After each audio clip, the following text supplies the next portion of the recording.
সূরা তাহার 23 নম্বর আয়াত খুলে যখন তাদেরকে বেহেশত থেকে নামাইয়া দেওয়া হইল, সেদিন এই জগতের কাছে আমি প্রশ্ন করি, আলেম ওলামার কাছে প্রশ্ন করি, বলেন তো দেখি সেদিন ইবলিস থেকে আদম নবী কিভাবে মুক্ত হয়েছিল? যদি বলেন আদম নবীর ভিতর থেকে ইবলিসের বাইর করে দিয়েছিল, তাহলে আল্লাহ জুলুম করা হয় না?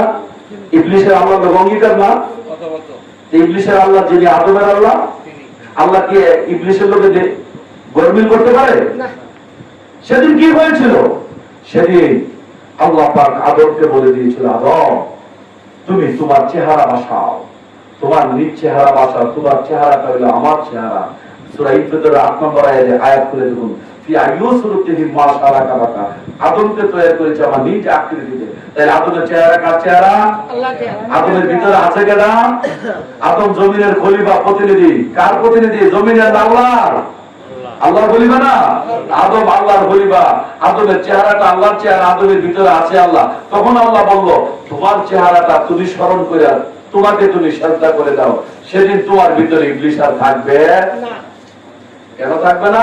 ইবলিস তো আগে আদম সিজদা না করে। ইবলিস কেন কাঁদে? নামাজের লিগে, রোজা হজের টুপি ধরে দিলা কোন কথা বুঝি না?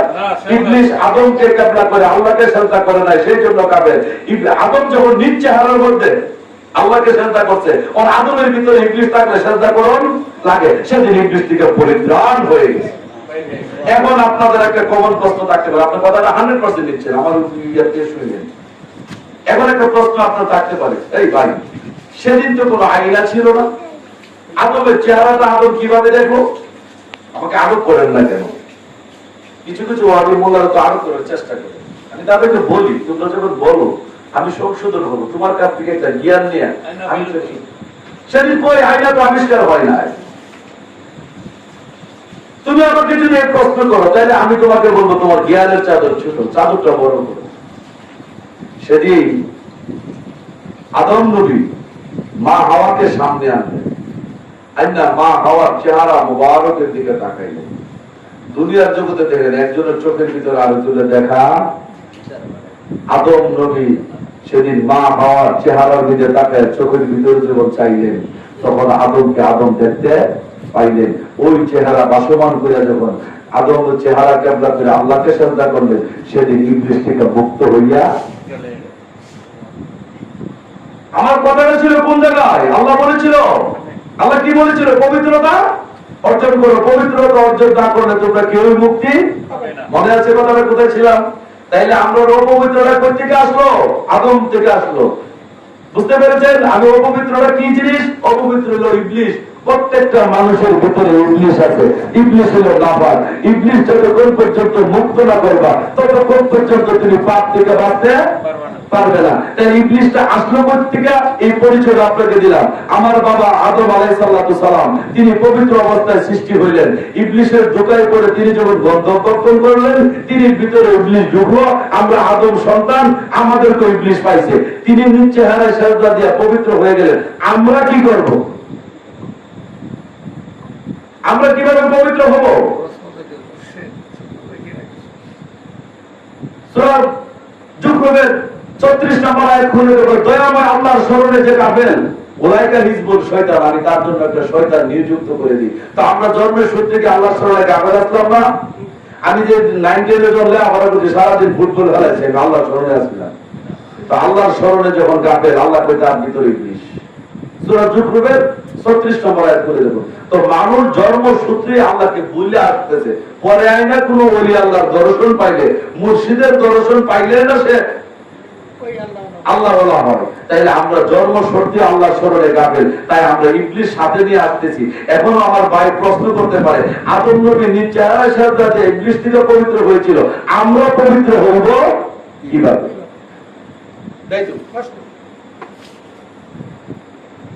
তাই আমরা আমাদের মূল স্টেশন কোথায়? নবী মুহাম্মদ সাল্লাল্লাহু আলাইহি ওয়াসাল্লাম। নবী মুহাম্মদ সাল্লাল্লাহু আলাইহি ওয়াসাল্লাম যেভাবে পবিত্র করছে, আমরা যদি ওই মেডিসিনটা পাই, ওই পদ্ধতিটা যদি শিখতে পারি, তাই তো আমরা পরিষ্কার হইতে পারবো। এখন মনে করেন নবী মুহাম্মদ সাল্লাল্লাহু আলাইহি ওয়াসাল্লামের কাছে আবু বকর সিদ্দিক আসলো। আবু বকর সিদ্দিক কি পূর্বে মুসলমান ছিল না? নবীজির কাছে এসে মুসলমান হইল। তো নবীজির কাছে আসার আগে কি আবু বকরের ভিতরে ইবলিস ছিল না? তাইলে এই ইবলিশটার সাথে লয়ে আবু বকর যখন নবীজির কদমে হাজির হইল, নবীজি যে সিস্টেমে পবিত্র করেছে, এটা যদি আজকে কাকন ঘাটের মানুষ বুঝতে পারেন, কালকে আমরা পবিত্র হইতে আমার কথা বুঝলেন? আবু বকর সিদ্দিক নবীজির কদমে হাজির হইল, আয়েশা বলল, যে আল্লাহ রাসূল, আমি অন্য ধর্মের ছিলাম, আপনার চরিত্র মোবারকের বর্ণনা যখন শুনলাম, আপনার ভাষা বাক্যের কথা যখন শুনলাম, আপনার লেনদেনের কথা যখন শুনলাম, আপনি মানুষকে গালি দিলে মাফ করে দেন, আপনি মানুষকে এত আদর করেন, এত মহব্বত করেন, আপনাকে আলামিন বলে মানুষ ডাকতেছে, আমার ভালোবাসা উদয় হইল, আমি আপনার কাছে আসলাম, আপনি আমাকে পবিত্র করেন। সেদিন যদি আমার নবী মুহাম্মদ সাল্লাল্লাহু আলাইহি সাল্লাম আদম নবীকে নামাজ দিয়ে পবিত্র করে, কথার কথা যদি বলে, এই আবু বকর তুমি 5 ওয়াক্ত নামাজ পড়ো, পবিত্র হয়ে যাইবা, মেনে নিলাম। যদি 5 ওয়াক্ত নামাজ দেয়, তাইলে ইবলিশে কি করি এটা তো শুনতে হবে। ইবলিশ গেল না, আছে এটা জিজ্ঞাসা দিব।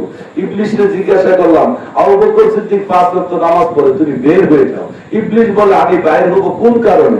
নামাজ মানে আল্লাহর শ্রদ্ধা, নামাজ মানে আল্লাহর স্মরণ করা।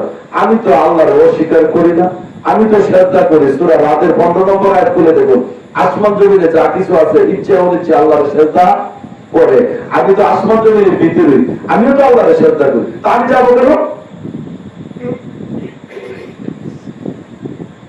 আবু বকর সিদ্দিকের যে আল্লাহ, আমার তো সে আল্লাহ।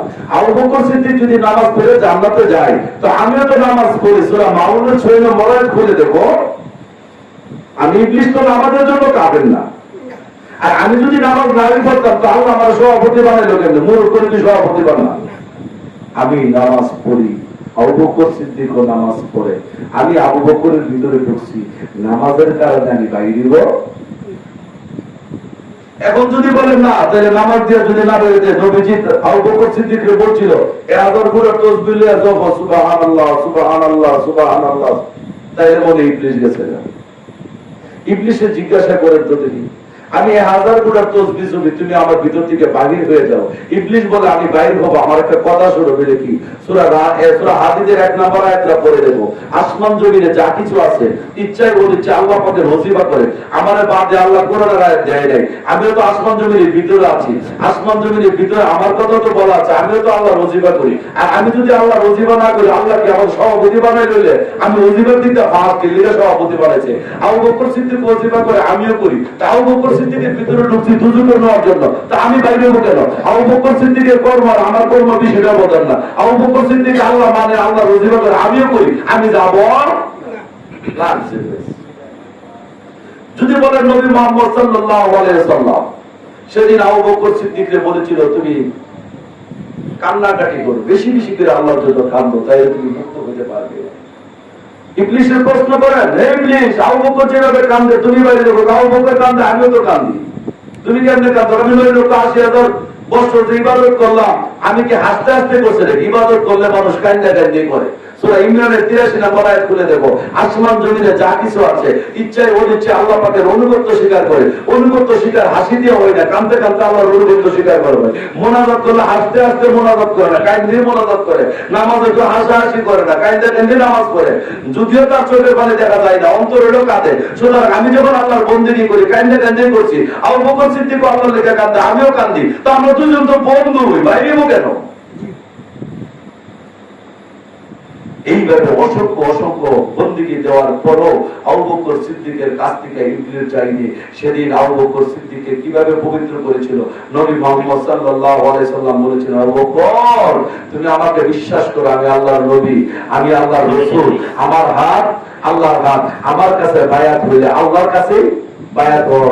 আমার হাতটা আল্লাহর হাত, আমার চেহারাটা আল্লাহর চেহারা, আমার ভিতরে আছে আল্লাহ, কেমন করো আমাকে সিজদা করো আল্লাহ। কারণ ইবলিশ আদম সিজদা করে নাই, আমি তো আদম থেকে আসা, তাই আমাকেও কেবলা করে ইবলিশ সিজদা করবে না। সেদিন যখন আল্লাহ রাসূলকে কেবলা করে যখন আবু বকর সিদ্দিক সিজদাটা করলো, ইবলিশ ভিতরে থেকে বলল, আবু বকর এতদিন যে যে কর্ম করেছো আমি তোমার সাথেই ছিলাম, এখন আল্লাহ রাসূলের দিকে যখন মাথাটা ঝুঁকলাম, আমি তোমার ভিতরে থাকতে পারি না, কারণ আমি আদম সিজদা না করার জন্য কাফের, আমি পূর্বে কাফের হয়েছি। সূরা হিজরের 34 নম্বর আয়াত খুলে দেখো, ইবলিশ আদম কাবার সিজদার শামিল হবে না, সুতরাং আমি তোমার ভিতরে থাকতে পারি না। এখন কি আদম নবী পবিত্র হয়েছিল নিজ চেহারায় আল্লাহকে সাজদা কইরা, আর সাহাবারা পবিত্র হয়েছিল রসুলকে সাজদা কইরা। তাহলে আপনার রসুলকে আমি কি সব করে দেবো? যিনি মুর্শিদ তিনি রসুল। সমস্ত জায়গাতে যদি আল্লাহ বসবাস থাকে, আলা কুল্লি শাইইন মুহিতুন, সব জায়গায় যদি আল্লাহ থাকে, তাইলে কি আপনাদের কাপড় ঘাটি আল্লাহ নাই? ঘরের ভিতরে নাই? তাহলে গুরুর ভিতরে নাই নাকি? কাবার দিকে কিবলা করে সিজদা দিলে যদি সেই সিজদা আল্লাহ নেই, কাবার ভিতরে আল্লাহ যদি থাকে, বাড়ির ভিতরে যদি আল্লাহ থাকে, সমস্ত সৃষ্টি জগতে যদি আল্লাহ পরিবেষ্টন করে রাখে, আমার গুরুর ভিতরে আল্লাহ আছে, গুরুর চেহারাটা আল্লাহর চেহারা, গুরুর হাত আল্লাহর হাত, গুরুর ভিতরে আছে আল্লাহ, গুরু জমিনের প্রতিনিধি।